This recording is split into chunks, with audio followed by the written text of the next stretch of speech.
সমশ্রী প্রকল্প নিয়ে একটা বিরাট আপডেট এসছে। পরিযায়ী শ্রমিকদের জন্য যে আবেদন প্রক্রিয়া তাতে বেশ কিছু বড়সড় পরিবর্তন আনা হয়েছে। অনেকেই পুরনো অ্যাপের সমস্যা আর নতুন অ্যাপের নিয়মকানুন নিয়ে একটু চিন্তায় আছেন। তো আজকের এই আলোচনায় আমরা ২০২৫ সালের এই নতুন সমশ্রী অ্যাপটা নিয়ে কথা বলবো। এর প্রত্যেকটা ধাপ খুব সহজ করে বুঝিয়ে দেওয়া হবে, যাতে আবেদন করতে গিয়ে আর কোনো অসুবিধে না হয়। পুরনো অ্যাপটার কথা মনে পড়লেই তো মাথায় হাত, তাই না? বারবার চেষ্টা করেও লগ করা যাচ্ছে না, ওটিপি আসছে তো আসছেই না, আর এলেও স্ক্রিনটা শুধু প্রসেসিং লেখা দেখিয়ে আটকে থাকছে। ভালো খবরটা হলো, নতুন অ্যাপে এই সব ঝুটঝামেলা আর নেই। তবে হ্যাঁ, আবেদন করাটা সহজ হলেও এমন কিছু জরুরি নতুন নিয়ম যোগ করা হয়েছে, যেগুলো না জানলে কিন্তু আবেদনটা বাতিলও হয়ে যেতে পারে। তো আজকের আলোচনায় আমরা কি দেখব, চলুন এক ঝলকে দেখে নিই। আমরা শুরু করব পুরনো অ্যাপের সমস্যা আর নতুন অ্যাপের সমাধান দিয়ে। তারপর দেখব অ্যাপটা কিভাবে ডাউনলোড আর রেজিস্টার করতে হয়। এরপর ফর্ম পূরণের খুঁটিনাটি আর সেই সবচেয়ে জরুরি সতর্কতাটা নিয়ে কথা বলব। সবশেষে আবেদন জমা দেওয়ার একদম শেষ ধাপে পৌঁছে যাব। আচ্ছা, তাহলে চলুন একদম শুরু থেকে শুরু করা যাক। আগে পরিষ্কার করে নেওয়া যাক যে পুরনো অ্যাপটাতে ঠিক কি সমস্যা হচ্ছিল আর নতুন অ্যাপটা কিভাবে সেই সমস্যার সমাধান করছে। দেখুন, পুরনো অ্যাপটা যারা ব্যবহার করার চেষ্টা করেছেন তারা জানেন যে অভিজ্ঞতাটা কতটা খারাপ ছিল। প্রধান সমস্যা ছিল তিনটে। প্রথমত, অ্যাকাউন্টে লগইনই করা যেত না। দ্বিতীয়ত, রেজিস্টার্ড মোবাইল নম্বরে ওটিপি আসত না। আর তৃতীয়ত, যদিও বা ওটিপি আসত, সেটা দেওয়ার পর স্ক্রিন ঘণ্টার পর ঘণ্টা ধরে শুধু প্রসেসিং দেখাত। মানে, এই টেকনিক্যাল গণ্ডগোলের জন্যেই আবেদন করাটা প্রায় অসম্ভব হয়ে পড়েছিল। এখন আসা যাক সমাধানের কথায়। এই নতুন অ্যাপটা কিন্তু গুগল প্লে স্টোরে পাওয়া যাবে না, তাই এটা কোথা থেকে আর কিভাবে ঠিকঠাক ডাউনলোড করতে হবে সেটা জেনে নেওয়াটা খুব জরুরি। নতুন অ্যাপটা ডাউনলোড করার জন্য সোজা চলে যেতে হবে কর্মসাথী পরিযায়ী শ্রমিকের অফিসিয়াল ওয়েবসাইটে। অন্য কোথাও খোঁজার দরকার নেই। ওয়েবসাইটের একদম ওপরের দিকে দেখবেন click here to download Shramashree mobile app বলে একটা লিঙ্ক আছে। ওটাতে ক্লিক করলেই একটা এপিকে ফাইল ডাউনলোড শুরু হয়ে যাবে। ফাইলটার সাইজ খুব বেশি না, প্রায় ৩৬ মেগাবাইটের মতো। ডাউনলোড হয়ে গেলে ওটাকে ফোনে ইনস্টল করে নিলেই অ্যাপটা ব্যবহারের জন্য তৈরি। অ্যাপ তো ইনস্টল হলো, এবার কি? এবার হলো রেজিস্ট্রেশন।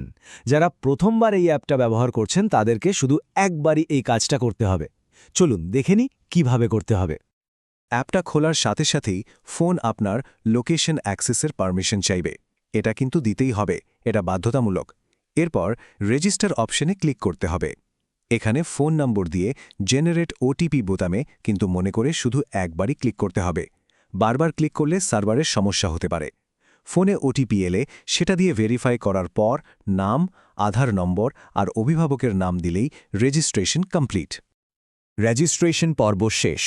এবার আসল কাজ, মানে আবেদনপত্রটা পূরণ করা। আর এখানেই কিন্তু পুরনো অ্যাপের সাথে বেশ কিছু বড়সড় পার্থক্য চোখে পড়বে। সেগুলো একটু ভালো করে জেনে নেওয়া দরকার।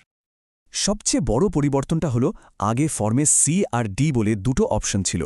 ওই অপশনগুলো ছিল সেই সব শ্রমিকদের জন্য যারা ভবিষ্যতে ভিন রাজ্যে কাজে যেতে চান। সেই দুটো অপশন এখন আর নেই। মানে সহজ কথায়, এখন শুধু তারাই আবেদন করতে পারবেন যারা ইতিমধ্যেই পশ্চিমবঙ্গের বাইরে কাজ করছেন। এছাড়াও পাসপোর্ট আপলোড করাটা আর বাধ্যতামূলক নয়, আর একটা এমার্জেন্সি ফোন নাম্বার দেওয়াটা এখন জরুরি। আর সবথেকে বড় যে পরিবর্তন, সেটা হলো অ্যাপটা এখন আপনার লোকেশন ট্র্যাক করবে। ফর্মটা দেখতে বড় হলেও আসলে কয়েকটা সহজ ভাগে ভাগ করা আছে।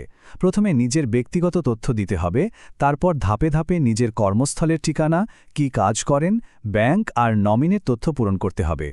সব তথ্য দেয়া হয়ে গেলে একদম শেষে শুধু দরকারি ডকুমেন্টগুলো আপলোড করলে কাজ প্রায় শেষ। এখানে দেখুন, কি ডকুমেন্ট আপলোড করতে হবে তার একটা পরিষ্কার তালিকা দেওয়া আছে। আবেদনকারীর নিজের একটা ছবি, আধার কার্ড, ব্যাংকের পাসবইয়ের প্রথম পাতা আর ভোটার কার্ড, এগুলো অবশ্যই লাগবে। পাসপোর্ট এখন আর আবশ্যিক নয়। খেয়াল রাখতে হবে, প্রত্যেকটা ফাইল জেপিজি বা পিডিএফ ফরম্যাটে হতে হবে, আর সাইজ যেন 500 কেবির বেশি না হয়। এতক্ষণ তো সব ঠিকঠাক ছিল, কিন্তু এবার আমরা এমন একটা বিষয় নিয়ে কথা বলবো যেটা এই নতুন অ্যাপের সবচেয়ে জরুরি আর গুরুত্বপূর্ণ নিয়ম। এই নিয়মটা না মানলে কিন্তু ভ্রমণ সহায়তার আবেদন সরাসরি বাতিল হয়ে যাবে। প্রশ্নটা হলো, নতুন অ্যাপের সেই সবচেয়ে জরুরি বৈশিষ্ট্যটা ঠিক কী, যা প্রত্যেক আবেদনকারীকে মাথায় রাখতেই হবে? উত্তরটা খুব সহজ কিন্তু ভীষণ গুরুত্বপূর্ণ। এই অ্যাপটা আবেদন করার সময় আপনার লোকেশন, মানে আপনি ঠিক কোন জায়গা থেকে আবেদন করছেন, সেটা ট্র্যাক করে। এর ফলে কি হবে, নিয়মটা হলো, ধরুন কোনো পরিযায়ী শ্রমিক ভিন রাজ্য থেকে পশ্চিমবঙ্গে ফেরার জন্য ভ্রমণ সহায়তার আবেদন করছেন, কিন্তু আবেদনটা করার সময় তিনি নিজে পশ্চিমবঙ্গের ভেতরেই কোনো জায়গা থেকে ফর্মটা ভরছেন, তাহলে সেই আবেদনটা সিস্টেম নিজে থেকেই বাতিল করে দেবে। কারণ অ্যাপটা জিপিএস দিয়ে দেখে নেবে যে আবেদনকারীর লোকেশন তার কাজের জায়গার সাথে মিলছে কিনা।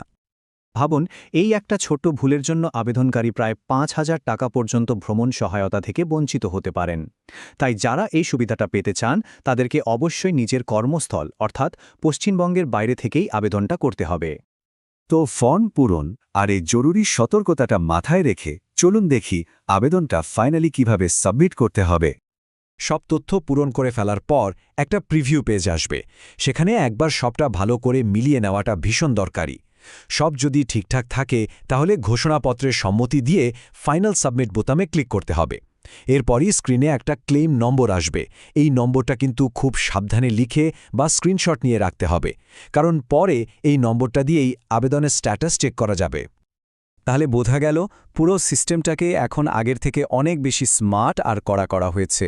এর আসল উদ্দেশ্য একটাই, ভুয়ো আবেদনগুলোকে আটকে দেওয়া আর সরকারি প্রকল্পের সুবিধা যেন শুধুমাত্র সত্যিকারের যোগ্য পরিযায়ী শ্রমিকদের কাছেই পৌঁছায় সেটা নিশ্চিত করা।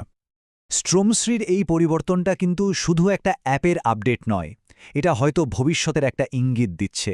প্রশ্ন হল, সরকারি প্রকল্পগুলোতে কি এই ধরনের লোকেশন ভিত্তিক ডিজিটাল ভেরিফিকেশন ব্যবস্থা ভবিষ্যতে আরও বাড়বে?